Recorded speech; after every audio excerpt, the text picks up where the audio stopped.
प्यारे दर्शकों, आप सभी का हमारे चैनल में स्वागत है। धर्म से जुड़ी वीडियो देखने के लिए हमारे चैनल को सब्सक्राइब और लाइक करें। धन्यवाद। प्यारे दर्शकों, अगर आपने वीडियो का इससे पहला भाग नहीं देखा तो इस चैनल पर जाकर देखें। धन्यवाद। हम यह दुआ करते हैं कि प्यारे दर्शकों के ऊपर वाहिगुरु कृपा करे। सभी प्रेम से बोलो वाहिगुरु। अवतार श्री गुरु तेग बहादुर जी श्री गुरु हरिगोबिंद जी के घर माता नानकी जी की पवित्र कोख से रविवार वैसाख वदी पंचमी संवत 1678 विक्रमी को अमृतसर में अवतरित हुए। विवाह तथा संतान। आप जी का विवाह श्री लाल चंद सुभिखी क्षत्री की सुपुत्री श्री गुजरी जी से 15 असूज वदी 5 संवत 1689 विक्रमी को करतारपुर में हुआ। आप जी के गृह में माता गुजरी जी की पवित्र कोख से पटने शहर में पोष सुदी सप्तमी रविवार असुर संवत 1723 विक्रमी को सवा पहर रात रहती श्री गुरु गोबिंद सिंह जी ने अवतार धारण किया। गुरु गद्दी की प्राप्ति। श्री गुरु हरिकृष्ण जी ने दिल्ली में ज्योति ज्योत समाने से पहले 5 पैसे तथा नारियल थाली में रखकर उसको माथा टेक कर वचन किया था कि गुरु बाबा बकाले। पहली जीवन अवस्था।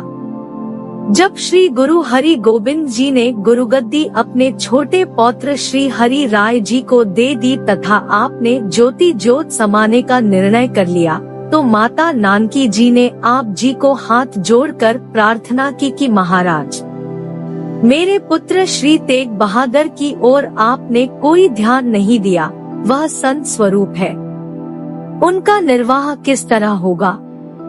अपनी सुपत्नी की यह दीन विनय सुनकर गुरुजी ने वचन किया, इस समय तुम अपने पुत्र श्री तेग बहादुर जी को लेकर अपने मायके बकाले गांव चले जाओ।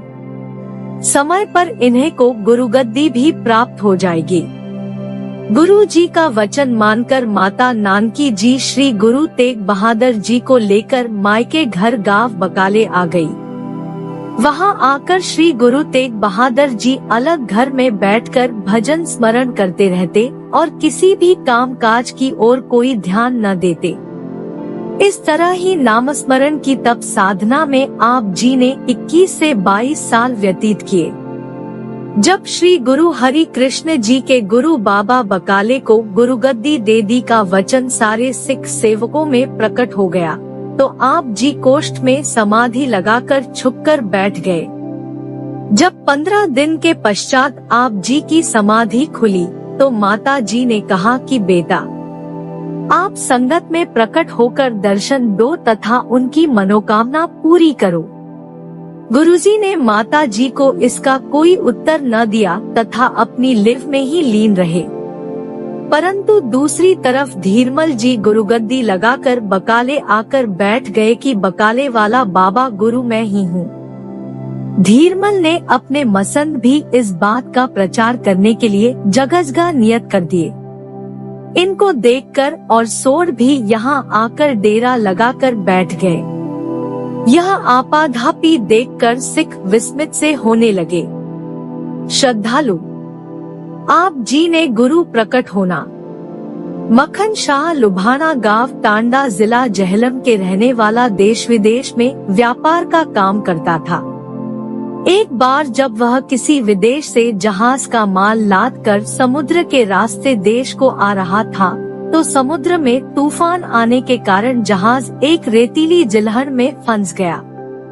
जब जहाज को वहां से निकालने की मक्खन शाह की कोई पेश न गई, तो उसने बेबस होकर गुरु जी का ध्यान करके हाथ जोड़कर अरदास जी की, सच्चे पातशाह, मैं गुरु घर का सेवक हूँ, मेरी सहायता करो, मरो जहाज जिलहन में से निकालकर पार लगा दो।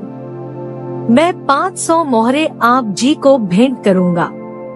मक्खन शाह की प्रार्थना जब अंतर्यामी गुरु ने सुनी तो आपने अपना कंधा देकर मक्खन शाह का डूबता हुआ जहाज पार लगाया तथा अपने सेवक की अरदास कबूल की। जहाज पार लगाकर मक्खन शाह ने सारा माल बेच लिया तो वह मनौत देने के लिए पंजाब आया। पंजाब आकर उसको पता लगा कि इस समय गुरु जी बकाले में निवास करते हैं, किसको मनौत की 500 मोहरें भेंट करूं। तब उसने यह विचार किया कि जो अपनी मनौत की 500 मोहरें मांग लेगा वही सच्चा गुरु होगा। उसने हर एक गद्दी लगाकर बैठे गुरु के आगे 2-2 मोहरें रखकर माथा टेका, परंतु जब किसी ने भी मनौत की 500 मोहरें न मांगी तो फिर वह सच्चे गुरु की भाल में पूछता पूछता श्री गुरु तेग बहादुर जी के पास पहुंच गया। आप जी कोष्ठ में बैठे थे। मक्खन शाह ने माता जी से पूछकर कोष्ठ में जाकर जब 2 मोहरें रखकर आप जी को माथा टेका तो आप जी ने हंसकर कहा कि मक्खन शाह, तू 500 मोहरें गुरु घर की मनौत मानकर अब 2 मोहरें ही देता है, तुम्हें गुरु घर की पूरी मनौत देनी चाहिए। गुरु जी का यह वचन सुनकर मक्खन शाह को यकीन आ गया कि यही बकाले वाले सच्चे गुरु हैं। उसने 500 मोहरें गुरु जी को भेंट कर दी तथा खुशी से कोठे पर चढ़कर ऊंची ऊंची कपड़ा फेर कर कहा, गुरु लाधो रे, गुरु लाभो रे। इस तरह जब सबको पता लग गया कि बकाले वाले बाबा गुरु श्री गुरु तेग बहादुर जी हैं, तो संगत उमड़ घुमड़ कर आप जी के दर्शन करने के लिए आने लगी। मक्खन शाह ने सबको अपनी वार्ता सुनाई कि उसने इन्हें किस तरह परख कर सच्चा गुरु माना है। यह वार्ता सुनकर श्रद्धालु सिख सेवकों ने गुरु जी के आगे भेंट रखकर माथा टेका। गुरु जी का गद्दी लगाकर बैठना, धीरमल के आदमियों ने चढ़ावा उठाकर ले जाना। दूसरे दिन माता जी तथा भाई गढ़िये से सलाह करके मक्खन शाह ने चांदी का चंदोआ तथा नीचे दरिया बिछाकर गुरु जी के दीवान के लिए तैयारी करके गुरु जी को गद्दी लगवाकर बैठा दिया। गुरु जी का दीवान में प्रकट होकर बैठना सुनकर सिख सेवक उमड़ घुमड़ कर दर्शन करने आए तथा सब ने यथायोग्य भेंट अर्पण करके गुरु जी को माथा टेका।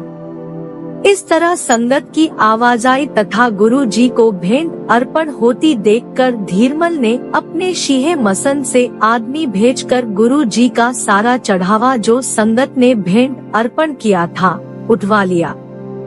इस समय शीहे मसन ने गुरु जी को मारने के लिए आप जी पर गोली भी चलाई, जो खाली गई और गुरु जी बच गए। अगला भाग देखने के लिए चैनल को सब्सक्राइब और लाइक करें। धन्यवाद।